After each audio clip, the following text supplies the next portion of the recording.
Agastya NEET college की तरफ से सभी साथियों का स्वागत। आज हम लोग कुछ क्वेश्चन लेके आए हैं आपके सामने। पढ़ाया गया था, हम लोग डिस्कस किए थे cell cycle, mitosis and meiosis. Mitosis से कुछ क्वेश्चन है, हमने बताया था पिछले वीडियो में कि सेल साइकिल, माइटोसिस, मियासिस से 5 से 6 क्वेश्चन आते हैं। हम लोगों ने सेल साइकिल, माइटोसिस पढ़ा, दूसरे में हम लोगों ने मियासिस पढ़ा। मियासिस कुछ क्वेश्चन हो गया, माइटोसिस से कुछ क्वेश्चन कर लेते हैं जिससे हमारी थ्योरी जो है वो इसकी एग्जामिन हो जाए। हमने आपको बताया ना, थ्योरी पढ़ने का मतलब क्वेश्चन सॉल्व होना चाहिए, और क्वेश्चन सॉल्व होगा तो हमारा तभी जाकर के हम सक्सेस होंगे। क्वेश्चन कितना सॉल्व कर ले जा रहे हैं, थ्योरी इसी पर डिपेंड है। माइटोसिस हमने बताया था आपको, interphase, M phase, growth phase होता है, सेल डिवीजन होती है, 2 सेल बनती हैं, डिप्लॉयड सेल बनाती है 2 सेल्स। इससे क्या होता है, बॉडी का डेवलपमेंट होता है, ग्रोथ होती है, रिपेयरिंग होती है। सिंपल है बहुत सा। इसके 4 फेज हैं, prophase, metaphase, anaphase, telophase. Then cytokinesis होकर के सेल 2 भाग में हो जाती है, डिप्लॉयड। सिंपल सा है। हमने आपको पहले भी बताया था कि किस फेज में क्या होता है, कितने फेज हैं और किस फेज में क्या चेंज हो रहा है। प्रोफेज क्या हो रहा है, दूसरा मेटाफेज, इसमें क्या होता है, एनाफेज, इसमें क्या होता है, टेलोफेज। देन साइटोकाइनेसिस, पहले काइयोकाइनेसिस होती है, फिर साइटोकाइनेसिस होती है, सेल डिवाइड होती है। क्वेश्चन है हमारा, क्वेश्चन पर अगर आते हैं, देखें क्वेश्चन नंबर 1 है डीएनए सिंथेसिस। डीएनए की सिंथेसिस टेक्स प्लेस ड्यूरिंग किस फेज में होती है। हम लोगों ने चर्चा किया था इंटरफेज, माइटोटिक फेज। इंटरफेज में G1 phase, S phase, G2 phase. अब इसमें पूछ रहा है कि डीएनए सिंथेसिस किस फेज में होती है। बहुत सिंपल सा सवाल है, सबको आ गया होगा। कौन सा फेज है, S फेज। क्वेश्चन हमारा क्या है, डी। इसमें 4 ऑप्शन है, M, ए वाला है M फेज, B का है G2 फेज, C का है G1 फेज, D का है S फेज। तो डीएनए सिंथेसिस किस फेज में होती है, S phase. This very simple question. Now again 2, question number 2, where does spindle fibres attach to the during metaphase. हमारा स्पिंडल फाइबर्स कहां अटैच होता है, किसमें, मेटाफेज में। क्वेश्चन हमारे हैं, ध्यान से देखें। पहला है kinetochore of the chromosome, second option है काइनेटोसोम ऑफ द क्रोमोसोम, सी है सेंट्रोसोम ऑफ द क्रोमोसोम, और डी है टेलोमियर्स ऑफ द क्रोमोसोम्स। कौन सा आंसर सही होगा। अब आप बता सकते हैं कि स्पिंडल फाइबर्स कहां अटैच होता है। ये हमारा हो गया ए, काइनेटोकोर ऑफ द क्रोमोसोम। इस सेंट्रियोल जो है स्पिंडल फाइबर्स बनाता है सेल डिवीजन के समय। स्पिंडल फाइबर्स आकर के क्रोमोसोम के काइनेटोकोर से अटैच होता है, उसको अटैक करता है, जिससे क्रोमोसोम टूट करके अपोजिट पोल पर जाता है। तो काइनेटोकोर मैंने बताया था कि वेरी इंपॉर्टेंट, क्योंकि यहीं पर स्पिंडल फाइबर्स आकर के अटैच होते हैं। ये हो गया हमारा 2 वेरी इंपॉर्टेंट क्वेश्चन, इस पर ध्यान रखेंगे। Question number 3, nucleolus. अब न्यूक्लियोलस से कुछ सवाल आ गया। Nucleolus and endoplasmic reticulum start disappearing at late prophase, second है अर्ली प्रोफेज, थर्ड है लेट मेटाफेज, और फोर्थ है अर्ली मेटाफेज। इसमें कौन सा आंसर सही होगा बताओ। यह है early prophase, answer number B. क्या पूछ रहा है, न्यूक्लियोलस और एंडोप्लाज्मिक रेटिकुलम कब डिसअपियर होता है। सेल जब डिवाइड शुरू हो जाती है तब किसमें, अर्ली प्रोफेज हमने बताया था। प्रोफेज या अर्ली प्रोफेज में क्या होगा, सबसे पहले क्या होगा, एंडोप्लाज्म, जितने सेल ऑर्गेनेली हैं सब डिसअपियर शुरू हो जाएंगे, न्यूक्लियर मेम्ब्रेन भी डिसअपियर शुरू हो जाएगी। ये होता है हमारा, ये बहुत इंपॉर्टेंट क्वेश्चन है। Question number 3, question number 4, early prophase of a diploid cell has, bracket है, set of chromosomes. Telophase of the diploid cell has set of chromosome. देखिए दो चीजें, इस पर थोड़ा सा टेक्निकल है, घुमाया है क्वेश्चन। इसलिए क्वेश्चन को ठीक से पढ़िएंगे तभी जाकर के, पहले क्वेश्चन को ठीक से पढ़ें। अब नीट के सवाल सीधे सीधे नहीं आते हैं, घुमा के आते हैं, तो इसलिए क्वेश्चन को सीरियसली पढ़ने की जरूरत है। टाइम भी कम हमारा है, एक बार अगर आप पढ़ेंगे तो सीरियसली हो जाएगा। इसका आंसर कौन सा है? 1 2। दूसरा आंसर है 2 1। सी है 2 2। डी है 1 1। कौन सा आंसर हो गया? 2 2। किस पे? Early prophase of the diploid cell has 2 sets of chromosomes. Telophase of the diploid cell has 2 sets of the chromosomes. ये हो गया हमारा क्रोमोसोम का question number 4। Question number 5, a protein complex that links sister chromatids is. एक बार question आ चुका है, इसका आंसर अगर हमको नहीं मालूम है तो ठीक नहीं है। इसका आंसर कौन सा था? एक्टिन, दूसरा है कोहेसिन, सी है मायोसिन और डी है एक्टोमायोसिन। कौन सा है? Question B, cohesin. देखिए ये सब क्वेश्चन आ चुके हैं एग्जाम में। Formation of cell plates start. Cell का फॉर्मेशन क्या? Formation of cell plates division के समय, सेल साइकिल के समय कब स्टार्ट होता है? G2 फेज, प्रोफेज, टेलोफेज या एस फेज? किसमें होता है? Telophase. C, question number C. Now next question number 7, if you want to count the number of the chromosome which is the best stage to do so. अगर हम chromosome का जानना चाहें कि किस स्टेज में इसको हम देख सकते हैं ठीक से, तो हम लोगों ने पढ़ा था प्रोफेज, मेटाफेज, एनाफेज, टेलोफेज। इसका आंसर बहुत इजीली है कि किस फेज में क्रोमोसोम पूरी तरह से अच्छी ढंग से दिखता है, विजुअल होता है। कौन सा था वो? याद है? मेटाफेज था। इसमें आंसर क्या है? टेलोफेज, बी है इंटरफेज, सी है प्रोफेज, डी है मेटाफेज। इसमें क्या है? मेटाफेज में ही क्रोमोसोम्स पूरी तरह से विजुअल होते हैं, जिसको हम लोग ठीक से देख सकते हैं, काउंट कर सकते हैं। Question number 1, mitotic anaphase and metaphase have. Mitotic anaphase and metaphase have क्या? Chromosomes are have at anaphase, chromatids are halved at anaphase. The same number of chromosomes and chromatids. Both chromosome and chromatids are halved at anaphase. कौन सा answer होगा? ये थोड़ा सा question है technical. ये question number ये है, answer number A, chromosomes are halved at anaphase. आधे आधे हो गए एनाफेज में, उस क्रोमोसोम हाफ हो गए, उसी हाफ से नंबर है। 9, colchicine arrest cell division at interphase, prophase, metaphase, anaphase. कौन सा है? Metaphase.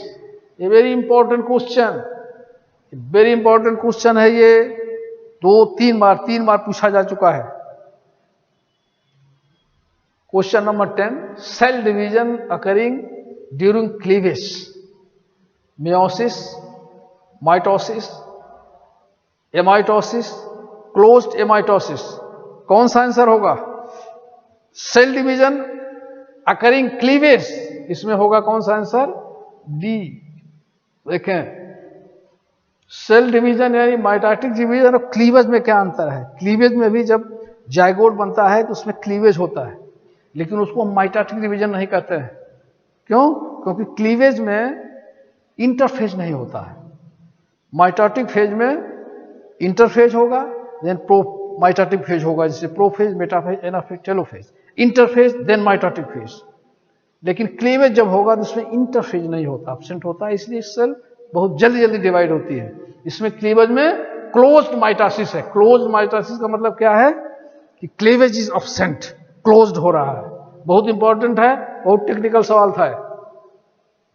10, the option gives the correct sequence of the events during mitosis.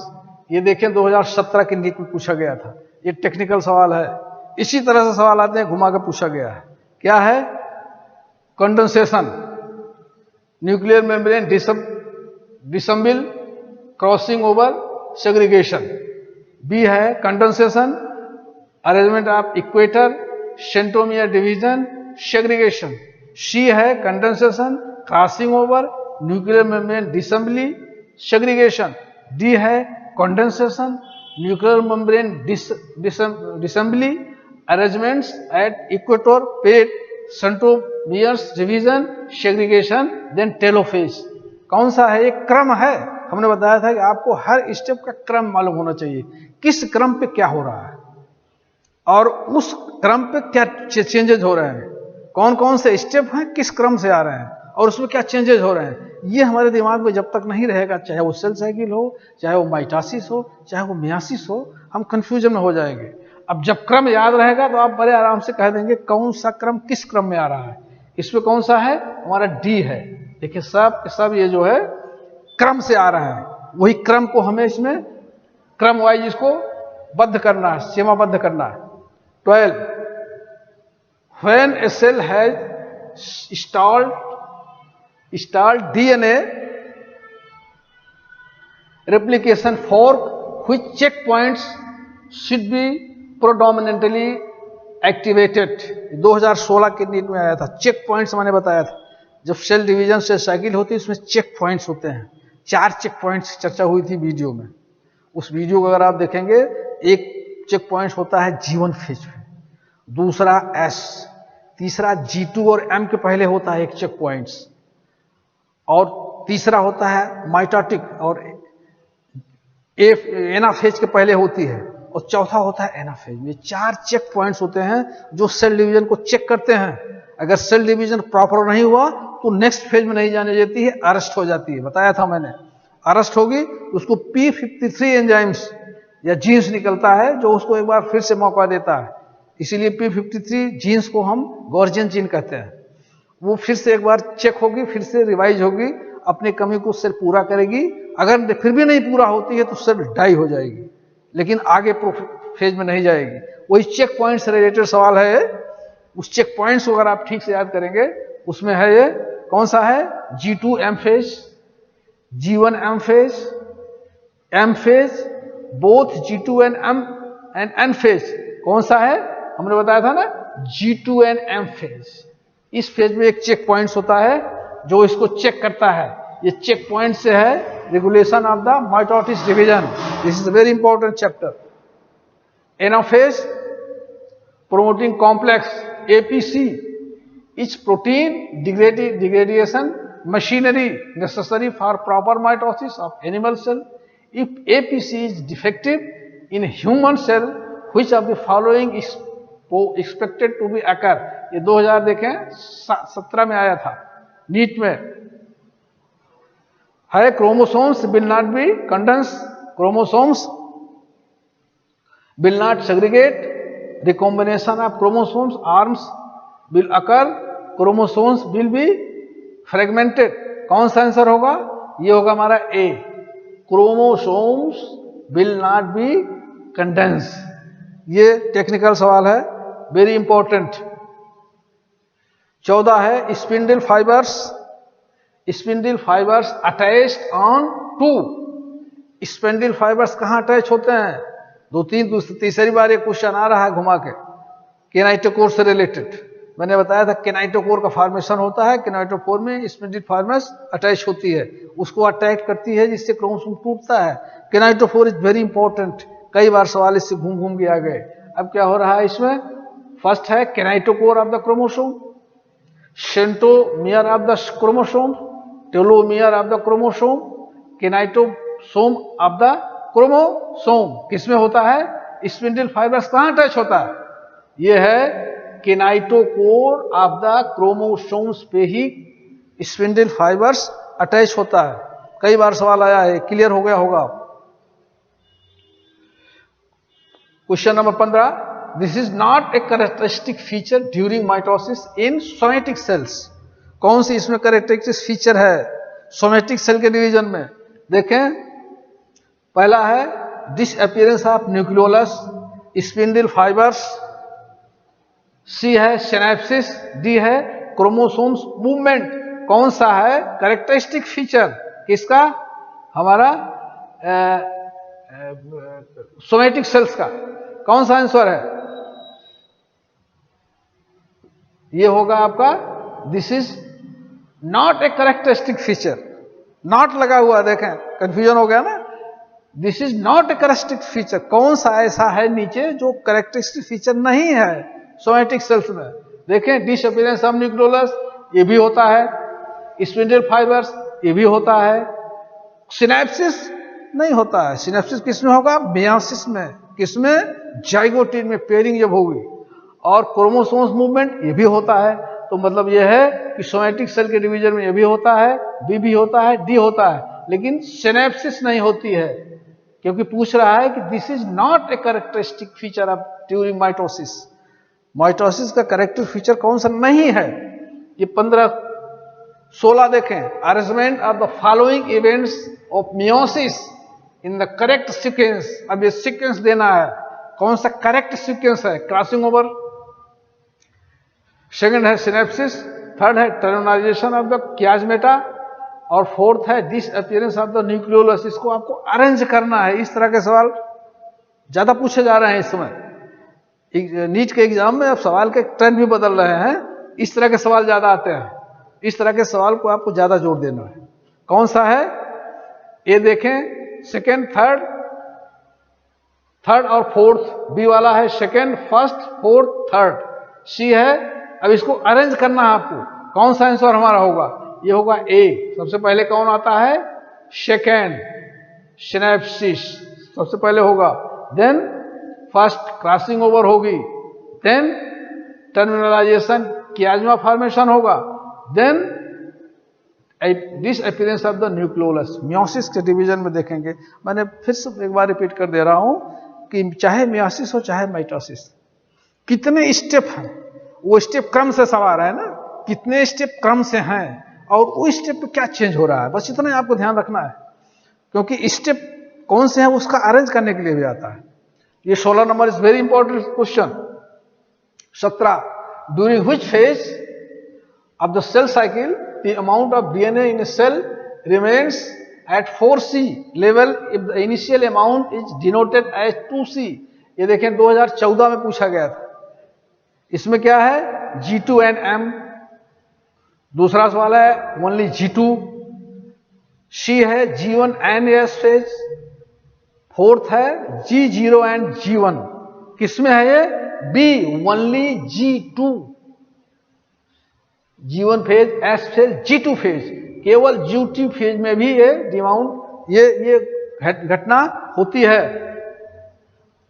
18, in which phase of the mitosis sister chromatins separate and move towards opposite pole of the cell? Prophase. Simple सवाल है। इस तरह के सवाल अगर नहीं आ रहे हैं तो गड़बड़ की बात है। प्रोफेज, बी मेटाफेज, सी एनाफेज, डी है टेलोफेज। कौन सा है? यह है आपका सी एनाफेज। चले 19, What is the primary function of the mitosis in eukaryotic cell? Primary function क्या है किसका? माइटोसिस का। यूकैरियोटिक सेल में genetic recombination, formation of gametes, growth and tissue repair, reduction of the chromosomes. Primary function क्या है? ये बहुत simple सवाल है। कौन सा है? Growth and tissue repair. Mitosis में क्या होता है? ग्रोथ होगा, डेवलपमेंट होगा, रिपेयरिंग होगी सेल की, इसीलिए माइटोसिस होती है। ये माइटोसिस का प्राइमरी फंक्शन है। 20, during which phase of the mitosis do the nuclear envelopes reform around the separated chromatids. सवाल को ध्यान से पढ़िए। अब आंसर देखें। प्रोफेज, सेकेंड है मेटाफेज, सी है एनाफेज, डी है टेलोफेज। कौन सा है? ये डी है, telophase. During which phase of the mitosis nuclear envelopes reform, फिर से फॉर्म हो रही है। किसमें? टेलोफेज में। न्यूक्लियर मेम्ब्रेन प्रोफेज में डिसॉल्व होने लगती है, लेकिन टेलोफेज में फिर बनने लगती है। न्यूक्लियस का डिवीजन हो गया, ये भी शुरू हो जाती है बनना। 21, what is the correct sequence of the mitosis? Correct sequence of the mitosis phase. अब देखिए इसमें सीक्वेंस बनाने आ गया, फिर मैं बता रहा हूं sequence, anaphase, prophase, metaphase, telophase. फिर बी है prophase, metaphase, anaphase, telophase, telophase, metaphase, prophase, anaphase. फिर है मेटाफेज, टेलोफेज, प्रोफेज, एनाफेज। कौन सा है? ये हमारा बी है। पहले प्रोफेज, फिर मेटाफेज, फिर एनाफेज, फिर टेलोफेज। यही क्रम से आता है ना घटना है। कौन सा स्टेप? क्रम बनाने के लिए आ गया step. Now next, during mitosis what is the reason where the sister chromatis are held together called centromere, centromere, centriole, chromatis and junction। क्या होगा इसका? centromere। This is the right answer। Now next question, which of the following is not a function of the mitosis? Function कौन सा नहीं है mitosis का? True growth, sorry tissue growth, tissue repair. Third है reduction of gametes, production of gametes. Third है embryonic development. कौन सा? Which of the following is not function of the mitosis? कौन सा फंक्शन नहीं है? यह है प्रोडक्शन ऑफ गैमेट्स, माइटोसिस में नहीं होती है, ये फंक्शन नहीं है। बाकी यह सब होता है, टिश्यू ग्रोथ भी होगी, टिश्यू रिपेयर भी होगा, एम्ब्रियोनिक डेवलपमेंट भी होगा, ये सब होगा, लेकिन प्रोडक्शन ऑफ गैमेट्स माइटोसिस में नहीं होती है। 24 देखें, which of how many daughter cells are produce at the end of mitosis? इससे सरल सवाल नहीं आने वाला है, इससे सिंपल सवाल नहीं आने वाला है। ये कौन सा? How many cells are formed, कौन सा आंसर है? ये कौन सा आंसर है? माइटोसिस में कितने सेल बनती हैं? 2 सेल बनती हैं माइटोसिस में। Now next, which of the following is responsible for organising and separating chromosome during mitosis? Spindle fibres, ribosome, endoplasmic reticulum, Golgi apparatus। कौन सा है? ये स्पिंडल फाइबर्स हैं, रिस्पांसिबल हैं क्रोमोसोम्स को सेपरेट करने में, तोड़ने में, अलग करने में, खींचने में। इसलिए कह रहा हूं स्पिंडल फाइबर्स के बारे में बहुत इंपॉर्टेंट अच्छा सवाल था। What is the purpose of the G2 phase in the cell cycle before mitosis? G2 का क्या पर्पस है? G1 phase, S phase, G2 phase, 3 थे इंटरफेज में। अब ये पूछ रहा है कि G2 का क्या पर्पस है? DNA replication, preparation of cell division, protein synthesis, cell growth. कौन सा आंसर है? ये आपका बी है, प्रिपरेशन ऑफ सेल डिवीजन, क्योंकि डीएनए रेप्लिकेशन एस में हो रहा है, प्रोटीन सिंथेसिस G1 फेज में हो रहा है, सेल ग्रोथ ये बाद में हो रहा है, लेकिन प्रिपरेशन ऑफ सेल डिवीजन किस में होता है? G2 फेज में। ये हमारा G1 फेज में है, ये हमारा, ये भी G1 फेज में है, ये हमारा S फेज में है, लेकिन बी वाला preparation of the cell division ये होता है G2 फेज में। इसलिए G2 फेज पूछ रहा है, और टेक्निकल सवाल है। Now next question, which of the following is a characteristic feature of the metaphase in mitosis? कौन सा कैरेक्टरिस्टिक फीचर है माइटोसिस में? Sister chromatids separate, chromosomes condense, chromosomes align at the cells equator, nuclear envelope breaks down. कौन सा है? यह है आपका C, chromosomes align at the cells equator. Equatorial plate form होती है, आपके क्रोमोसोम्स वहीं पे अरेंज्ड होते हैं। Next question, during mitosis which of the following events occur in prophase? Prophase में माइटोसिस में कौन सा होता है? इवेंट्स, कौन सी घटना होती है?